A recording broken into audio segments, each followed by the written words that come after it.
by the Dinwiddie Colored Quartet.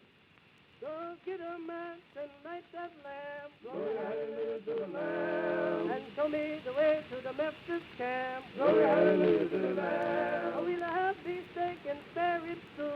Glory, hallelujah to the Lamb. And nice wilding in the dipped in dough. Glory, hallelujah to the Lamb. In the morning. L'Europe et l'amour. En Angleterre, la folie guerrière battait son plein.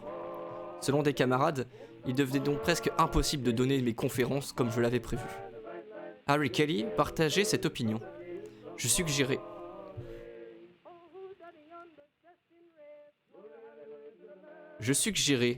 pourquoi ne pas tenir de grands rassemblements contre la guerre, en évoquant les formidables meetings que nous avions organisés en Amérique pendant la guerre hispano-américaine. Certes, il y avait eu par moments des tentatives de les perturber, et nous avions dû renoncer à plusieurs conférences, mais, dans l'ensemble, nous avions pu mener à bien notre campagne.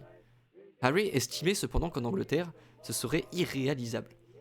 Ces récits de violentes attaques contre des orateurs, l'esprit chauvin était à son apogée, et de rassemblements dispersés par des hordes de patriotes n'étaient guère encourageants.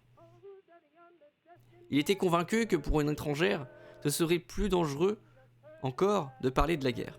Quoi qu'il en soit, je voulais prendre le risque.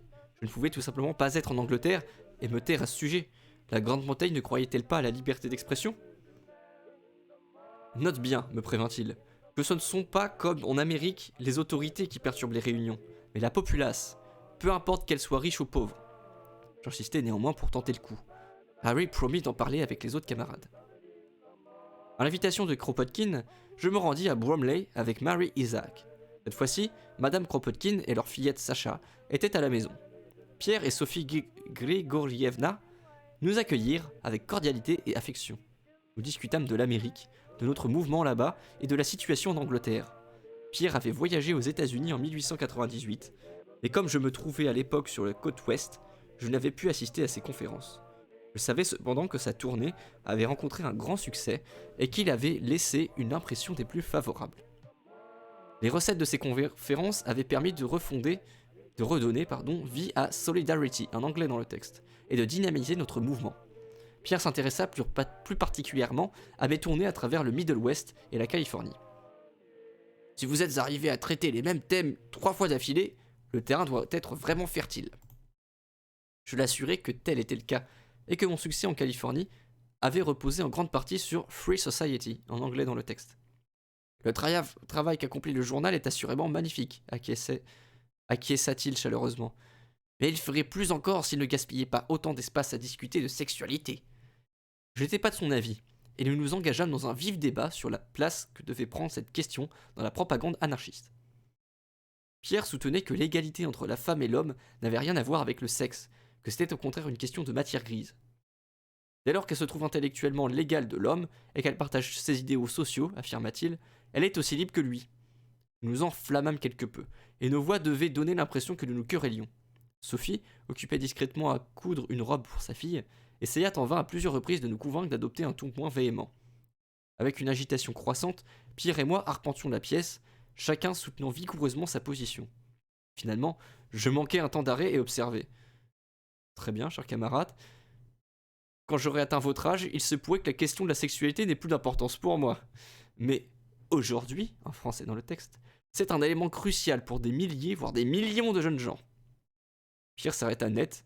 Un sourire amusé éclaira son visage doux. Tiens, je n'y avais pas pensé, répondit-il. Peut-être avez-vous raison, en fin de compte. Il leva vers moi un visage plein d'affection, alors que ses yeux pétillaient de malice. Pendant le repas, j'abordai le projet d'organiser des meetings contre la guerre. Pierre se montra encore plus catégorique que Harry. C'était, à son avis, hors de question. Ma vie serait en danger, et en outre, comme j'étais russe, ma position sur la guerre serait préjudiciable au statut des réfugiés russes. Je protestais. Je suis ici non pas en tant que russe, mais en tant qu'américaine. De plus, quelle importance ces considérations ont-elles à côté d'une question aussi vitale que la guerre ? Pierre signala qu'elles avaient une importance énorme pour des personnes risquant la mort ou la déportation en Sibérie. Malgré tout, insista-t-il, l'Angleterre était en Europe la seule terre d'asile pour les réfugiés politiques, et il ne fallait pas que son hospitalité fût remise en cause par des réunions. La première fois que j'intervins dans une salle à Londres, à l'Athénaeum, ce fut un échec lamentable. J'avais attrapé un gros rhume qui, aggravé par un mal de gorge, rendait toute prise de parole pénible, tant pour moi-même que pour le public. On entendait à peine ma voix.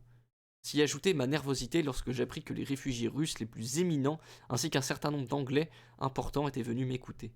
Depuis toujours, ces grands noms russes avaient incarné pour moi tout ce qu'il y avait d'héroïque dans la lutte contre les tsars. Leur présence m'intimidait profondément. Que pouvais-je dire à de tels hommes, et comment le dire? Harry Kelly, qui assurait la présidence, entreprit sur le champ de raconter à l'auditoire qu'Emma Goldman, sa camarade, qui avait affronté des brigades entières de policiers en Amérique, venait de lui confier sa frayeur de se trouver devant la présente assemblée. Cécile trouva la plaisanterie à son goût et en rit de bon cœur. Dans mon fort intérieur, je pestais contre Harry.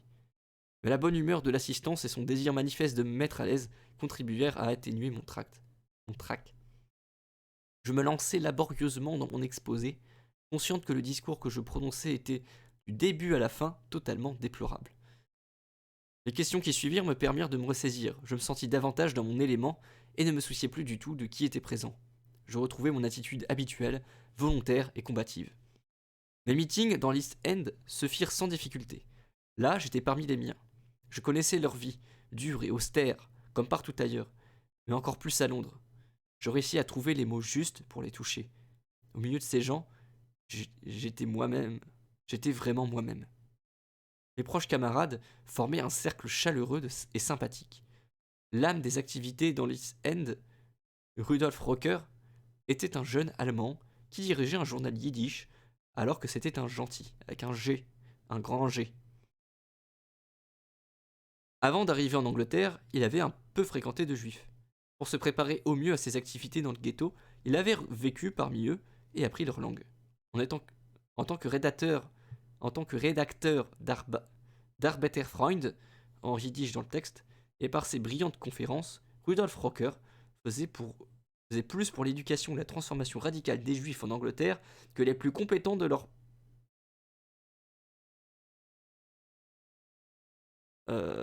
propre... Est-ce que je dis le mot? Parce que parenthèse, attendez, bah là du coup c'est question de mettre un trigger warning. Ah mince. Voilà, trigger warning. Euh, là je fais une parenthèse, c'est exceptionnel, je suis pas censé en faire, mais c'est qu'en fait là il y a un mot qu'on n'utilise plus de nos jours et qui à l'époque était utilisé de manière plus facilement, disons. Et Emma Goldman, qui est elle-même juive, hein, en tout cas d'origine juive, elle est pas pratiquante, hein, elle est athée, mais elle emploie le terme. C'est pas trigger warning. Hein. Pas ce trigger warning là, un autre. Tac. Voilà. Donc je vous préviens tout de suite qu'elle va employer le mot race en parlant des juifs et juives pour vous prévenir que c'est. Je crois que c'est. Elle le dit qu'une fois dans le livre ou deux fois, je sais plus. Et ben on est arrivé à ce moment-là.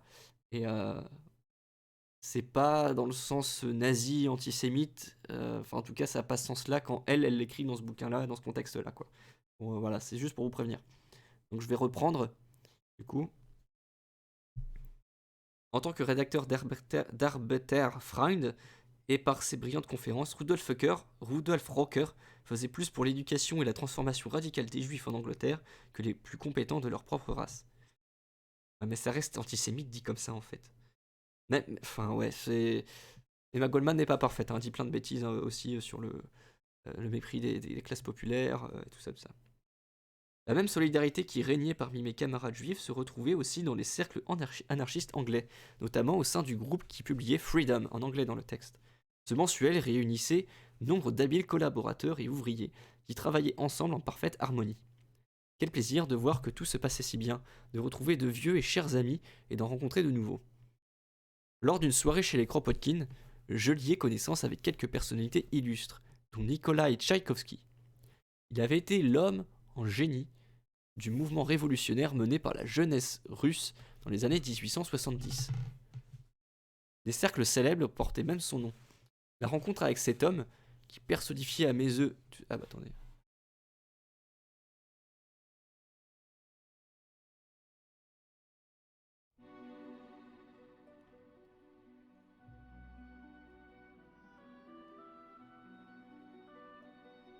Pas sûr qu'il y ait un rapport, mais pas sûr que ce soit le même, par contre.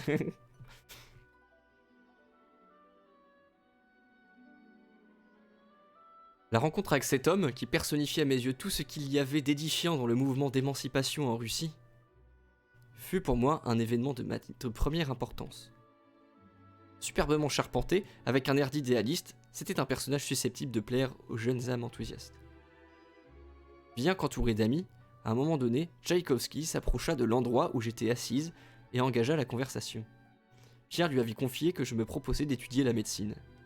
Il s'étonna d'apprendre que je voulais y arriver tout en poursuivant mes activités. Je lui expliquai que j'avais prévu de venir en Angleterre donner des conférences pendant l'été, ou peut-être même de retourner en Amérique.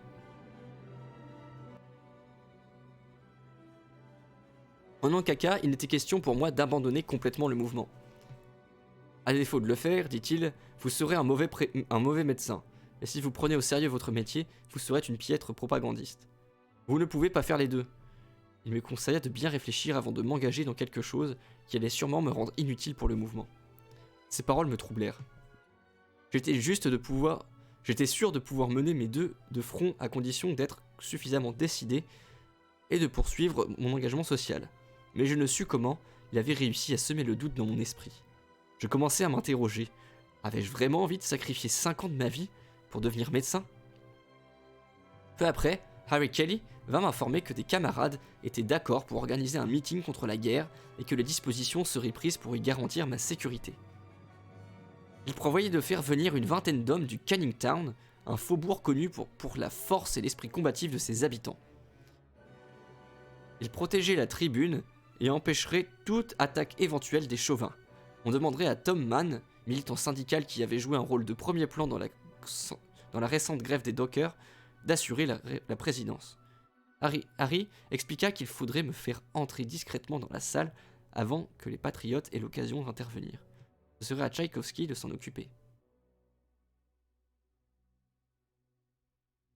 Le jour venu, je me rendis donc sous une escorte au South Place Institute avec quelques heures d'avance par rapport au public.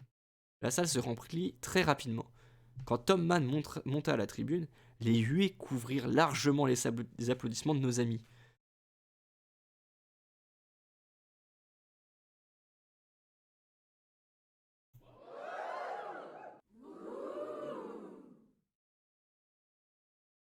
C'est pas ça.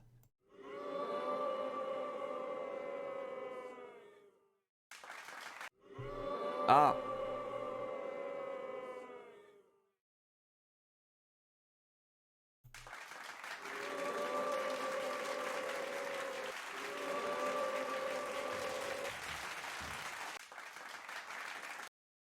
Non, ça fait foirer, pardon. J'essaie de faire mieux la prochaine fois. Pendant un moment, la situation parut désespérée, mais Tom était un orateur expérimenté, habile dans l'art de maîtriser les foules. L'assistance se calma rapidement. Cependant, dès que je fis mon apparition, les patriotes se lâchèrent à nouveau. Ils tentèrent à plusieurs de monter sur l'estrade, mais les hommes de Cannington les retinrent. Je gardai le silence pour un temps, ne sachant pas trop comment aborder ces Britanniques en furie. J'étais sûr de n'arriver à rien par la manière directe et brusque, celle qui m'avait invariablement assuré le succès devant le public américain. Il fallait trouver autre chose, quelque chose qui titillerait leur orgueil. Mon séjour en 1895, ainsi que l'expérience acquise depuis, m'avaient enseigné combien les Anglais sont fiers de leur tradition. « Oh, mes femmes d'Angleterre !» criai-je au-dessus du vacarme.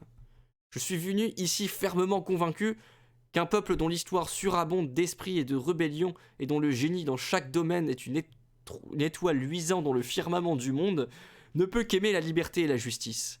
Plus encore, les œuvres immortelles de Shakespeare, Milton, Byron, Shelley et Keats, pour ne citer que les plus grands dans la constellation des poètes et d'utopistes que compte votre pays, ont très certainement élargi votre vision et aiguisé votre goût pour ce qui représente l'héritage le plus précieux d'un peuple véritablement cultivé. Je parle de la grâce de l'hospitalité et d'une attitude généreuse envers l'étranger parmi vous. » Silence absolu dans la salle. Je poursuivis. Votre comportement ce soir ne conforte guère ma croyance dans la supériorité de la culture et du savoir-vivre de votre pays. Ou bien est-ce la furie de la guerre qui a si aisément anéanti ce qui a pris des siècles pour s'édifier? Si c'est le cas, il devrait suffire de renoncer à la guerre. Qui peut rester mollement assis sans rien faire pendant que la part la meilleure et la plus noble d'un peuple se fait étrangler devant ses yeux?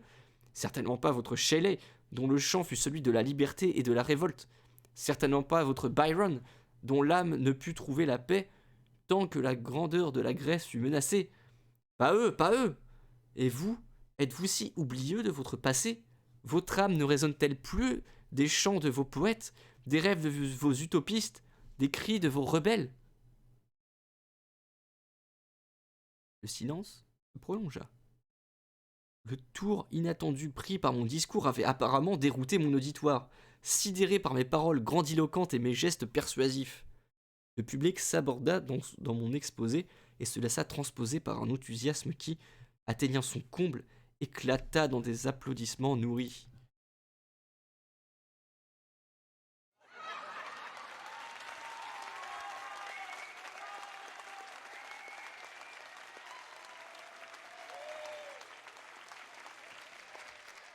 Ensuite, tout se déroula sans encombre.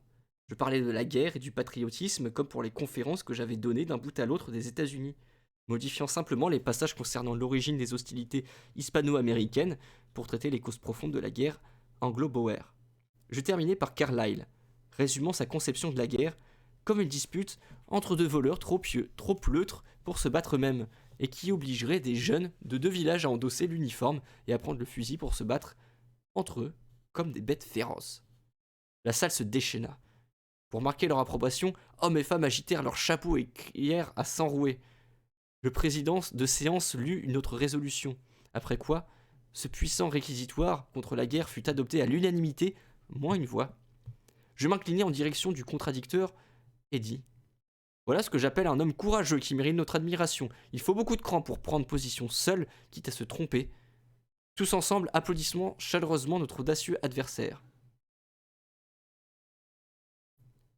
Même notre garde de Canning Town ne put retenir plus longtemps la foule qui déferlait. Mais il n'y avait plus aucun danger. L'assistant s'était passé d'une hostilité farouche à une adhésion d'égale intensité, prête à me protéger avec les dernières gouttes de son sang. Tchaïkovski, qui s'était joint en manifestation d'enthousiasme et avait agité son chapeau comme lui, comme un jeune surexcité, m'étreignit dans la salle de réunion, loin ma maîtrise de la situation. J'ai peur d'avoir été quelque peu hypocrite, fis-je remarquer. Tous les diplomates le sont, répondit-il, mais il arrive que la diplomatie soit nécessaire. Je reçus enfin du courrier d'Amérique, notamment des lettres de Yegor, d'Ed et d'Eric Martin. Mon frère écrivait qu'Ed était allé le voir le lendemain de mon départ pour le supplier de revenir à la maison, car il ne supportait pas la solitude. Comme tu sais, ma chère Chavel, en allemand dans le texte je crois, j'ai toujours bien aimé Ed, disait sa lettre. Il était tout simplement impossible de refuser, et je suis donc revenu. 2 semaines plus tard, Ed a emmené une femme dans l'appartement, et elle est toujours là.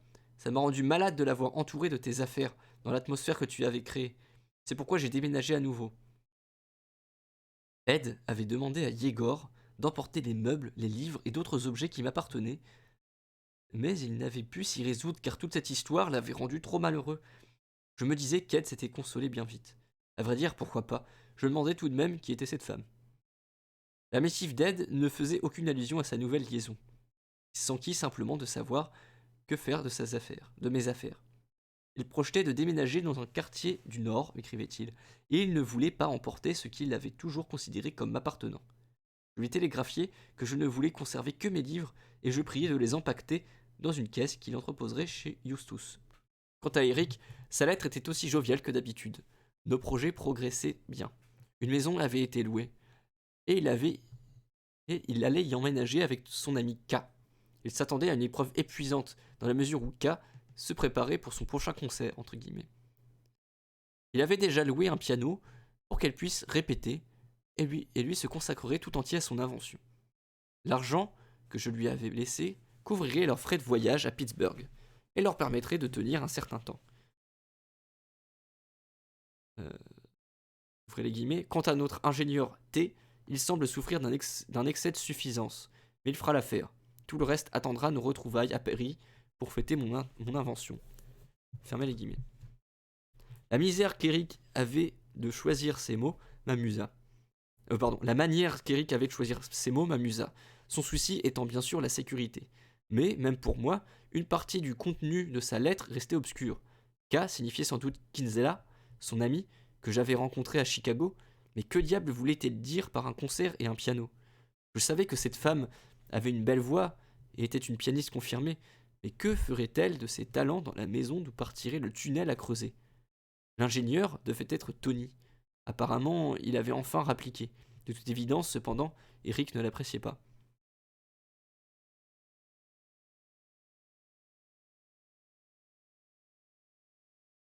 J'espérais qu'ils arriveraient à s'entendre jusqu'à ce que le projet soit terminé. J'ai décidé d'écrire à ce cher Eric pour lui recommander d'être très, très patient.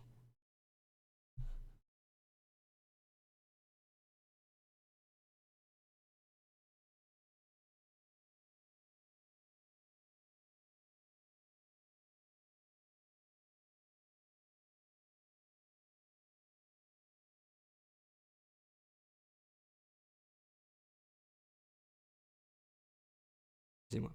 Durant mon séjour à Londres, j'intervins aussi lors d'une réunion organisée par des camarades allemands du club Autonomie. Au cours de la discussion, un jeune Allemand me prit à partie. Qu'est-ce qu'elle connaît, ma Goldman, de la vie des ouvriers questionna mon adversaire. Elle n'a jamais travaillé en usine. Elle n'a jamais travaillé en usine, et comme tous les agitateurs, elle prend du bon temps, voyage partout et s'amuse bien. Seuls nous autres, prolétaires en bleu de travail, sommes en droit de parler de la souffrance des masses. Manifestement, ce jeune homme ne savait rien de moi.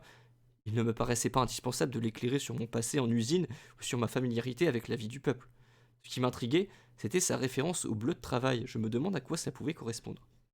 Après la réunion, deux hommes qui paraissaient à peu près de mon âge vinrent vers moi pour me parler. Ils me supplièrent de ne pas tenir l'ensemble des camarades responsables de l'agression stupide de ce jeune garçon. Ils le connaissaient bien. Dans le mouvement, il ne faisait que se vanter de son label prolétarien, le bleu de travail. Les deux hommes m'expliquèrent que dans les premières années du mouvement, l'intelligentsia allemande s'était mise à endosser le bleu des ouvriers, en partie pour protester contre la tenue conformiste et collet-monté, mais surtout pour faciliter leur rapprochement avec les masses. Depuis, dans le mouvement social, quelques charlatans avaient adopté cette manière de s'habiller pour signifier leur adhésion absolue aux principes révolutionnaires. Et aussi parce qu'ils n'ont pas de chemise blanche, fit remarquer le plus brun des deux, ou parce qu'ainsi ils n'ont pas à se laver le cou si souvent. J'éclatai de rire et lui demandai pourquoi il était aussi fielleux. Parce que je ne peux pas supporter les faux semblants, répondit-il sur un ton presque revêche. Ils se présentèrent. Le premier, Hippolyte Havel, était tchèque et le second, X, allemand. X s'éclipsa très vite, et Havel me proposa d'aller dîner avec lui. Mon compagnon était de petite taille, très brun, avec des grands yeux qui brillaient au milieu de son visage pâle. Il était impeccablement vêtu, portant même des gants, ce que ne faisait aucun des hommes dans nos rangs. Cela me parut une affection de dandy, surtout chez un révolutionnaire. Au restaurant, je remarquai que Havel ne retirait qu'un seul gant, gardant l'autre pendant tout le repas. Je fus tenté de lui demander pourquoi, mais il paraissait si embarrassé que je ne souhaitais pas le mettre mal à l'aise. Après quelques verres de vin, il s'anima, parla en rafales nerveuses et saccadées. Il avait quitté Zurich pour Londres, expliqua-t-il, et sans y être depuis longtemps, il connaissait bien la ville et serait heureux de me la montrer. Il faudrait que ce soit un dimanche après-midi, ou alors tard dans la soirée, ses seuls moments de libre. Hippolyte Havel se révéla une véritable encyclopédie. Il connaissait tout le monde dans le mouvement et tout ce qui se passait dans les différents pays européens. Je décelai de l'amertume dans sa voix lorsqu'il parla de certains camarades du club Autonomie. Si je le trouvais à cet égard désagréable, néanmoins, il fut dans l'ensemble extrêmement drôle. Comme le bus ne circulait déjà plus, Havel héla un taxi pour me ramener chez moi. Quand je proposai de régler la course, il se mit en fureur. Tu as tout de l'américaine, à faire étalage de ton argent. Je travaille et j'ai les moyens de payer, protesta-t-il. Je me hasardai à suggérer que s'opposer au droit d'une femme de payer était pour un anarchiste un comportement bizarrement conformiste. Hazel sourit pour la première fois de toute la soirée, et je ne pus m'empêcher de remarquer ses belles dents blanches. Quand je serrai sa main toujours gantée, il étouffa un gémissement. Qu'est-ce qu'il y a demandai-je. Oh, rien, mais pour une petite femme, tu as de la poigne. Il y avait quelque chose d'étrange et d'exotique chez cet homme. Il semblait très nerveux et peu charitable dans ses avis sur les gens. Il n'en était pas moins fascinant et même troublant. Par la suite, mon camarade tchèque vint fréquemment me rendre visite, quelquefois avec son ami, et le plus souvent seul. Il n'était pas d'une compagnie joyeuse, tant s'en faut. Je le trouvais même assez déprimant. C'était difficile de le faire parler, à moins qu'il ait bu quelques verres. Et en d'autres occasions, il semblait avoir perdu sa langue. Peu à peu, j'ai appris qu'il était entré dans le mouvement alors qu'il avait à peine 18 ans et qu'il avait été emprisonné à plusieurs reprises, dont une fois pendant 18 mois. Lors de sa dernière incarcération, on l'avait envoyé dans le quartier des psychopathes, où il aurait croupi longtemps. Oh, excusez-moi. Trigger warning. Validisme. Encore à l'emploi d'un terme qui aujourd'hui n'est plus utilisable dans ce sens-là, parce qu'il est trop connoté, etc., etc.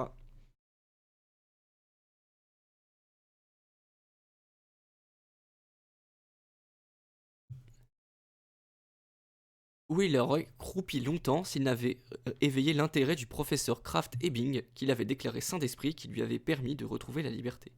Après avoir milité à Vienne, d'où il avait été expulsé, il avait parcouru l'Allemagne à pied, donnant des conférences et écrivant pour des publications anarchistes. Il était passé par Paris, où il n'avait pas pu rester longtemps du fait d'une mesure d'expulsion. Finalement, il était parti à Zurich, et de là à Londres. Point, pardon. Sans métier, il était contraint d'accepter n'importe quel emploi. Il travaillait dans une pension de famille anglaise, comme homme à tout faire. Il commençait à 5 heures du matin. Ses tâches consistaient à allumer les feux, nettoyer les bottes des clients, laver la vaisselle et effectuer toutes sortes de travaux dégradants et humiliants. Je protestais. Pourquoi dégradant? Le travail n'est jamais dégradant. Au contraire, affirma-t-il avec véhémence, le travail tel qu'il est aujourd'hui est toujours dégradant, et c'est encore pire dans une pension de famille anglaise. Non seulement il implique des corvées pénibles et ingrates, mais c'est un outrage à toute sensibilité humaine. Regarde mes mains. D'un geste nerveux, il arracha son gant et le pansement en dessous. Sa main, rouge et boursouflée, était couverte de cloques. Comment c'est arrivé et comment peux-tu continuer à travailler demandai-je. C'est à force de nettoyer les bottes crasseuses dans le froid du petit matin et de charrier du charbon et du bois pour alimenter les feux. Sans métier, qu'est-ce que je peux faire d'autre dans un pays étranger? Je peux mourir de faim, sombrer dans le caniveau ou finir dans la Tamise, mais je ne suis pas tout à fait prêt à ça. D'ailleurs, je ne suis qu'un parmi des milliers. Pourquoi s'en faire? Parlons de choses plus réjouissantes. Il conversait toujours, mais j'entendais à peine ce qu'il disait. Dans un élan d'infinie compassion et tendresse, je pris sa pauvre main couverte de cloques dans la mienne, conscient d'un désir irrésistible d'y poser mes lèvres. Nous nous promenions beaucoup ensemble, visitant les quartiers pauvres et des faubourgs comme Whitechapel. Les jours de semaine, les rues étaient jonchées d'immondices nauséabondes, et l'odeur de poisson frit était écœurante. Le samedi soir, le spectacle était encore plus terrible. J'avais vu le Bowery des femmes ivrognes. J'avais vu sur le Bowery des femmes ivrognes, vieux rebuts de la société, cheveux dénoués et hirsutes. Chapeaux grotesques fichés de travers et jupes balayant le trottoir. Les enfants juifs les appelaient Blumerkes, en allemand dans le texte, je suppose, qui signifie clocharde. Voir ces gamins sans cœur railler et pourchasser ces pauvres épaves me rendait toujours furieuse. Mais rien n'était comparable à la brutalité et la déchéance que j'observais dans l'East End de Londres. Des femmes saoules qui sortaient en titubant des pubs, vomissant le plus ignoble des langages et se battant jusqu'à s'arracher littéralement les vêtements les unes des autres. Des garçonnets et des fillettes qui traînaient dans le froid et la neige fondue près des débris de boissons, près des débits de boissons. Des nourrissons dans les landaux délabrés, réduits à un état de stupeur par des entre guillemets, sucettes, imbibés de whisky et laissés sous la garde de leurs aînés qui buvaient goulûment l'âle que leur apportaient périodiquement les parents. Trop souvent, je fus témoin des scènes les plus terribles que tout ce qu'avait pu concevoir Dante. À chaque fois, pleine de rage et de dégoût et de honte, je me promettais de ne plus jamais remettre les pieds dans l'East End, et pourtant, j'y revenais invariablement. Si j'abordais la situation avec des camarades, ils l'attribuaient à un excès de sensibilité de ma part. Ils affirmaient que de telles conditions existaient dans toutes les grandes villes, que c'était la bassesse sordide produite par le capitalisme. Pourquoi me sentirais-je plus troublé à Londres qu'ailleurs? Petit à petit, je commençais à concevoir que le plaisir ressenti dans la compagnie de Havel dépassait la simple camaraderie. L'amour était, une fois encore, en train de se réclamer ses droits, avec chaque jour plus d'insistance. J'en avais peur. J'avais peur de souffrir à nouveau, peur des nouvelles déceptions qu'il me réservait. Néanmoins, dans cet environnement lugubre, mon besoin d'amour l'emportait sur mes appréhensions. Avel aussi était attaché à moi. Il se montrait davantage réservé, plus impatient et agité, alors qu'il avait pris l'habitude de venir me voir seul. Un soir, il me rendit visite accompagné de son ami. Celui-ci s'éternisa, et même au bout de plusieurs heures ne manifestait plus la moindre intention de partir. Je soupçonnais Avel de l'avoir amené parce qu'il ne se faisait pas confiance pour rester seul avec moi. Ce qui ne fit qu'accroître mon désir. Enfin, bien après minuit, son ami s'en alla. À peine eut-il disparu que nous nous retrouvâmes, sans trop savoir comment, dans les bras l'un de l'autre. Londres s'estompa, la clameur de l'East End s'éloigna. Seul l'appel de l'amour retentit dans nos cœurs. Nous l'écoutâmes et nous nous rendîmes à lui.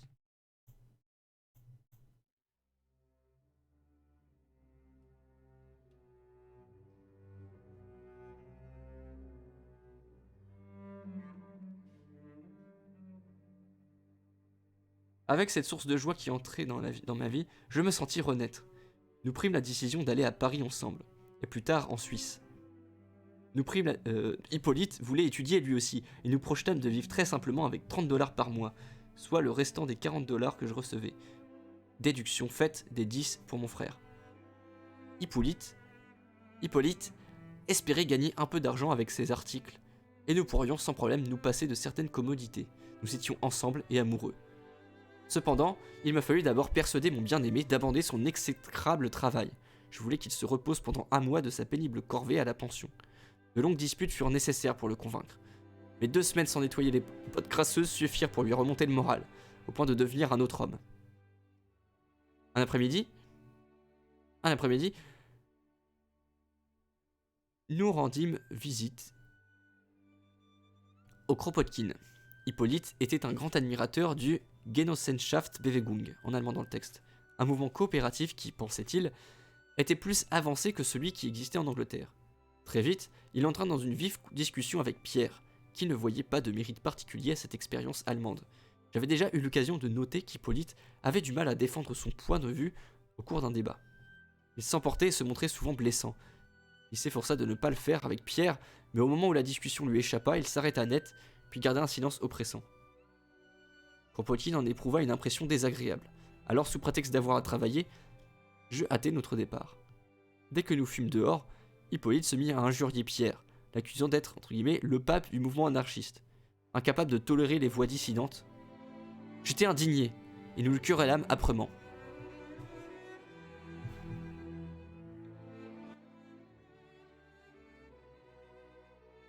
Le temps d'arriver à ma chambre, nous comprîmes combien il était puéril de laisser nos accès de colère assombrir notre amour tout neuf.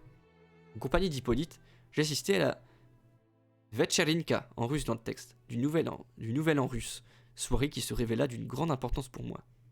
J'y rencontrai un certain nombre de membres exceptionnels de la colonie russe, des personnalités telles Guy Goldenberg, avec qui j'avais collaboré à New York dans le cadre de la campagne contre le traité d'extradition russo-américain, et Serebriakov, bien connu pour ses activités révolutionnaires, ou Cherkessov, éminent théoricien de l'anarchisme aux côtés de Tchaïkovski et de Kropotkin.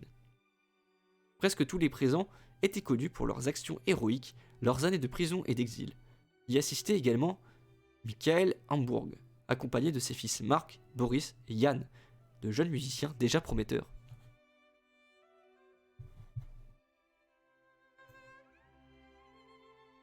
Ce fut un événement bien moins exubérant que les manifestations de même nature à New York. On débattait de problèmes sérieux. Seuls les jeunes gens se plaisaient à danser. Plus tard dans la soirée, Pierre se mit au piano pour nous divertir, tandis que Tcherkessov fit virevolter sur la piste Sacha Kropotkin, fillette de 12 ans. Après quoi, d'autres leur emboîtèrent le pas. Tchaïkovski, qui me dépassait de beaucoup, se courba comiquement pour m'inviter à danser. En somme, ce fut une soirée mémorable. À Glasgow, première halte de ma tournée écossaise. Les meetings avaient été organisés par mon hôte, notre bon camarade Blair Smith. Tout le monde se montra très gentil et chaleureux avec moi. Mais la ville elle-même s'avéra un cauchemar, pire encore à certains égards que Londres. Un samedi soir, revenant chez moi par le tramway, je comptais 7 enfants dans la rue, sales et sous-alimentés, qui suivaient leur mère en chancelant, tous, eux comme elle, sous l'emprise de l'alcool. Après Glasgow, Édimbourg fut une partie de plaisir, vaste, propre et attirante. La pauvreté n'y était pas aussi visible. J'y rencontré pour la première fois Tom Bell, réputé jusqu'en Amérique pour son zèle et son audace de propagandiste. Parmi ses exploits, il avait mené une expérience de liberté d'expression à Paris. Il avait vivement encouragé les anarchistes français, à l'instar des Anglais, à oser des meetings en plein air, mais les camarades parisiens avaient estimé une telle tentative irréalisable. Tom avait donc décidé de démontrer que l'on pouvait faire fi de l'interdiction de la police. Il avait distribué des tracts annonçant que le dimanche suivant, dans l'après-midi, il tiendrait sous sa propre responsabilité un meeting sur la place de la République, zone particulièrement animée de Paris. L'heure venue, il était arrivé sur la place où une foule immense l'attendait. Alors qu'il se frayait un chemin vers le centre, plusieurs agents de police se dirigèrent vers lui. Ne sachant pas s'il était l'orateur annoncé, ils mirent un moment à se décider. Entre-temps, Tom avait choisi son réverbère, qui disposait à mi-hauteur d'un grand socle ornemental et au sommet d'une traverse. À l'instant même où la police s'approcha, il escalada le lampadaire à toute vitesse, se tenant fermement debout sur le socle. Il s'enchaîna en un rien de temps à la traverse. Il entoura son poignet d'une robuste chaîne en acier qu'il avait fermée avec un cadenas, passant prestement les deux extrémités de cette chaîne autour de la traverse. Il les attacha ensemble au moyen d'un autre cadenas à fermeture automatique. Les agents essayèrent aussitôt de l'attraper, mais ne purent rien faire. L'homme était solidement enchaîné. Ils envoyèrent chercher une lime.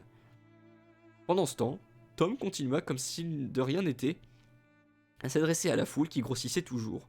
Malgré les agents qui fulminaient, il persévéra dans son discours jusqu'à devenir aphone. Puis il sortit une clé et ouvrit le cadenas avant de redescendre avec une décontraction insolente. Les policiers le menacèrent de suites terribles, entre guillemets pour insulte à l'armée et à la loi. Mais tout Paris se moqua d'eux et les tourna en dérision.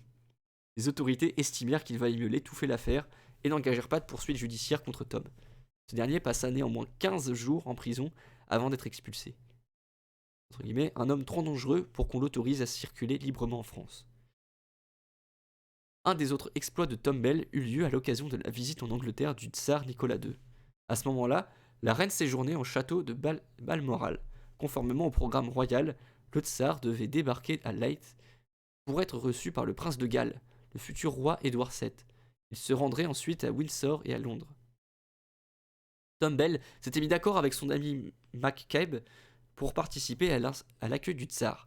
Malgré une main et un bras estropiés, McCabe était tout aussi déterminé que Tom. Ensemble, ils avaient élaboré leur plan.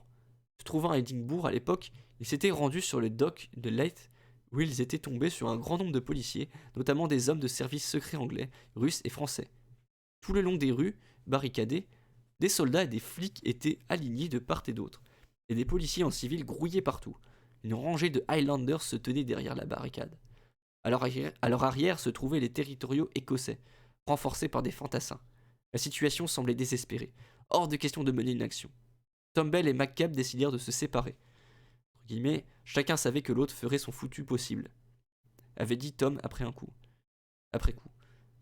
Il avait entendu des écoliers saluer d'un hurrah sans conviction le passage des jolis uniformes.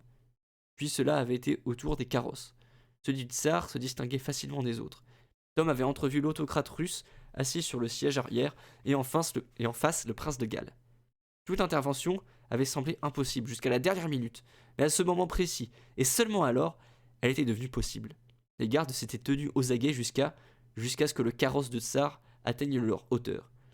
En un clin d'œil, Tom se faufila entre les rangs, se glissa sous la barricade, et, une fois à côté du carrosse, cria au plein visage du tsar « À bas le tyran russe! Au diable tous les empires !» Au même instant, il se rendit compte que son ami Mac lui avait réussi à se frayer un chemin et était à 2 pas en train de crier. Les autorités britanniques n'osèrent pas faire passer Bell et Macbeth devant un jury écossais. Ils craignaient très probablement que des poursuites judiciaires ne suscitent trop de publicité. Pas un mot ne fut publié dans les journaux sur l'incident. Le tsar paraissait blême, écrivirent-ils. Sans aucun doute. Celui-ci avait écourté sa visite. Était retourné chez lui en passant non pas par Leith ou un autre port écossais, mais par un village de pêcheurs perdu d'où il avait été ramené à son yacht en bateau. J'étais naturellement impatiente de faire la connaissance de ce hardi camarade. Je le trouvais en ménage avec la sœur de John Turner, Lizzie, la fille charmante que j'avais rencontrée à Londres en 1895. Tom, souffrant d'asthme, était très malade. Et avec son allure singulière, grand, roux de chevelure et de barbe, il avait tout de l'homme capable d'exploits peu communs. Je quittai l'Angleterre pour Paris avec Hippolyte. Nous arrivâmes un matin brumeux de janvier et descendîmes dans un hôtel situé sur le boulevard Saint-Michel. 4 ans auparavant, en 1896, j'avais séjourné dans la ville en revenant de Vienne, et l'expérience m'avait beaucoup déçu. Les gens chez qui je m'étais arrêté, des anarchistes allemands, vivaient en banlieue, travaillaient dur pendant la journée et étaient trop fatigués pour sortir le soir. Je ne parlais pas suffisamment bien le français pour m'aventurer dehors toute seule. Mon unique dimanche de libre, des amis m'avaient emmené au bois de Boulogne. En dehors de cette sortie, je n'avais quasiment rien vu de Paris, que j'avais pourtant rêvé de connaître.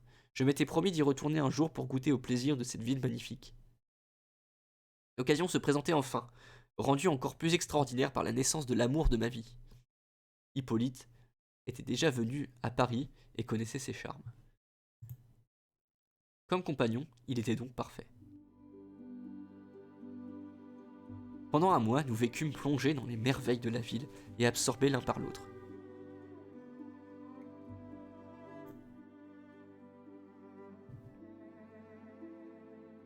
Chaque rue, presque chaque pierre recelait son histoire révolutionnaire et chaque quartier sa légende héroïque. Nous étions sous le charme de la beauté de Paris, de sa jeunesse téméraire, de ses appétits joyeux et de ses humeurs sans arrêt changeantes. Le mur des fédérés au Père-Lachaise raviva le souvenir des grands espoirs et du noir désespoir des derniers jours de la Commune. C'était là que les rebelles avaient livré leur dernière bataille héroïque avant d'être tués sous l'ordre de Thiers et de Gallifet. Sur la place de la Bastille, jadis, le terrible tombeau des morts en sursis que la fureur accumulée du peuple parisien avait rasé jusqu'à la dernière pierre, nous revinrent en mémoire les peines et les souffrances indicibles qui s'embrasèrent et firent renaître l'espoir lors des jours de la Grande Révolution dont l'histoire avait tellement marqué nos propres vies.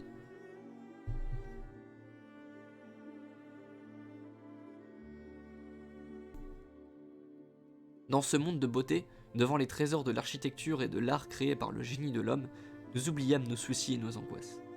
Les jours s'écoulèrent comme dans un rêve dont on craignait de se réveiller. Cependant, une autre raison aussi m'avait amené à Paris. Il était temps de s'activer pour préparer notre congrès.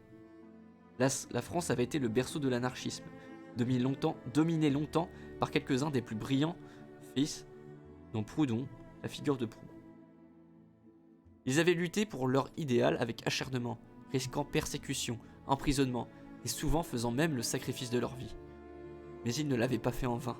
Grâce à ces hommes, on en était venu en France à considérer l'anarchisme et ses partisans comme une composante sociale avec laquelle il fallait composer. La bourgeoisie française continuait à redouter l'anarchisme et à le persécuter par le biais de l'appareil d'État. J'avais eu l'occasion de constater le traitement brutal que la police française réservait aux foules révolutionnaires, ainsi que celui des tribunaux français à l'encontre des délinquants sociaux. Il existait cependant une grande différence d'approche et de méthode dans le traitement des anarchistes en France et en Amérique. Elle reflétait la différence entre un peuple rompu aux traditions révolutionnaires et un autre qui n'avait fait qu'effleurer la surface d'une lutte pour l'indépendance.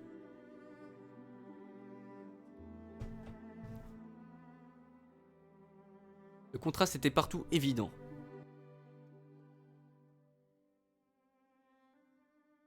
Et particulièrement saisissant au sein du mouvement anarchiste lui-même. Personne dans les divers groupes que je rencontrais n'ajoutait le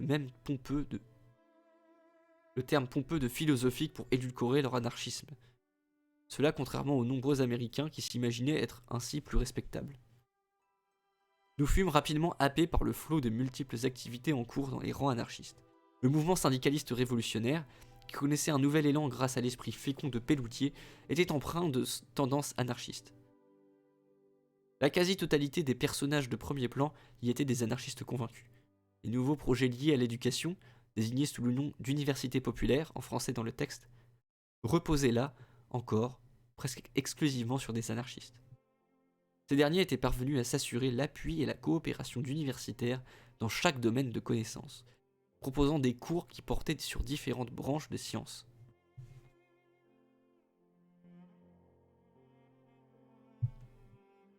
Sous forme de conférences populaires devant d'importants groupes ouvriers. Les arts n'étaient pas pour autant négligés. Les livres de Zola, Richepin, Mirbeau et Brieux, ainsi que les pièces splendides produites au théâtre Antoine, appartenaient à la littérature anarchiste, au même titre que les écrits de Kropotkin. De leur côté, les œuvres de Meunier, Rodin, Steinlen, Grandjouan étaient davantage discutées et appréciées dans les rangs révolutionnaires que parmi les éléments bourgeois qui se prétendaient les mécènes de l'art. C'était véritablement stimulant de rendre visite aux groupes anarchistes, de suivre de près leurs efforts et de constater l'épanouissement de nos idées sur le sol français. Mon exploration du mouvement ne diminua en rien l'intérêt des plus prononcés que je portais depuis toujours aux êtres eux-mêmes plutôt qu'à la théorie. Pour Hippolyte, c'était tout le contraire. Il n'aimait pas rencontrer les gens, et leur présence l'intimidait. En peu de temps, j'avais fait connaissance avec chacune ou presque des personnalités de notre mouvement en France, ainsi qu'avec celles impliquées dans d'autres activités sociales à Paris. Parmi ces dernières, Augustin Hamon, auteur de La psychologie du militaire professionnel en français dans le texte, et rédacteur compétent, publiait avec ses collaborateurs L'Humanité nouvelle en français dans le texte. Le cercle qui constituait, et qui empruntait son nom à la revue, faisait partie d'un ensemble de jeunes artistes et écrivains profondément en phase avec leur époque et ses exigences. De toutes les personnes rencontrées, ce fut Victor Dave qui m'impressionna le plus. Ce vieux camarade avait, pendant 40 ans, pris part aux activités anarchistes dans différents pays européens. Il avait adhéré à la Première Internationale, collaboré avec Michel Bakounine et formé Johann Most. Il avait entamé de brillantes études d'histoire et de philosophie, mais avait finalement choisi de se consacrer à son idéal social. J'avais beaucoup appris sur l'histoire de Dave par Johann Most, qui l'admirait énormément.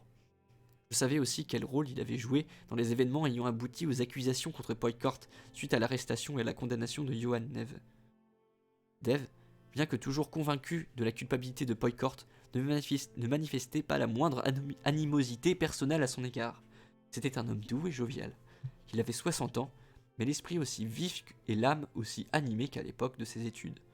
Gagnant péniblement sa vie comme collaborateur de publications anarchistes et autres, il conservait néanmoins la gaieté et l'humour de la jeunesse. Je passais beaucoup de temps avec lui et avec sa compagne de toujours. Marie, invalide depuis des années, mais qui avait conservé son intérêt pour les questions sociales. Victor, grand linguiste, me fut d'une aide inestimable pour présenter le matériel que j'avais apporté en vue du congrès et pour le traduire en plusieurs langues. Le plus fascinant chez Victor Dave était son sens inné de la vie et son plaisir spontané à s'amuser. Il était le plus libre et le plus gai des nombreux camarades rencontrés à Paris, un compagnon comme je les aimais. Mais les crises d'extrême dépression d'Hippolyte vinrent souvent gâcher notre bonne humeur. Dès les premiers jours, celui-ci avait pris Victor fortement en grippe. Tout en nous reprochant avec mauvaise grâce de l'avoir abandonné, il refusait de se joindre à nous lors de nos sorties. En temps ordinaire, son antipathie prenait la forme d'un reproche muet, mais la consommation d'une quantité même modeste d'alcool l'incitait à invectiver Victor. Au début, je pris ses débordements à la légère, mais petit à petit, commencèrent à m'atteindre, me laissant inquiète dès que j'étais loin de lui. Je l'aimais, ce garçon. Je savais que son passé malheureux avait meurtri son âme, que ses blessures avaient miné sa confiance en lui-même et l'avaient rendu maladivement méfiant. Je voulais l'aider à mieux se connaître et à aborder les autres avec plus d'ouverture. J'espérais que mon affection atténuait sa virulence. À jeun, il regrettait ses attaques contre Victor, et dans de tels moments, il débordait de tendresse, s'accrochant à notre amour. J'en étais venu à espérer qu'il puisse dépasser ses accès de hargne. Mais les scènes se renouvelaient sans cesse, et mon appréhension s'accrut. Avec le temps, je compris que le ressentiment d'Hippolyte n'était pas seulement dirigé contre Victor, mais contre n'importe quel homme de mon entourage. 2 Italiens avec qui j'avais travaillé pour soutenir la libération de Cuba et pendant la grève de Summit arrivèrent à Paris pour assister à l'exposition universelle. Ils passèrent me voir et m'invitèrent à dîner. À mon retour, je trouvai Hippolyte furieusement indigné. Quelque temps après, mon grand ami Pallavicini me rendit visite avec sa femme et leur enfant. Immédiatement, Hippolyte se mit à inventer des histoires invraisemblables à son sujet. La vie avec lui me rendait de plus en plus malheureuse, mais il était impensable que je le quitte.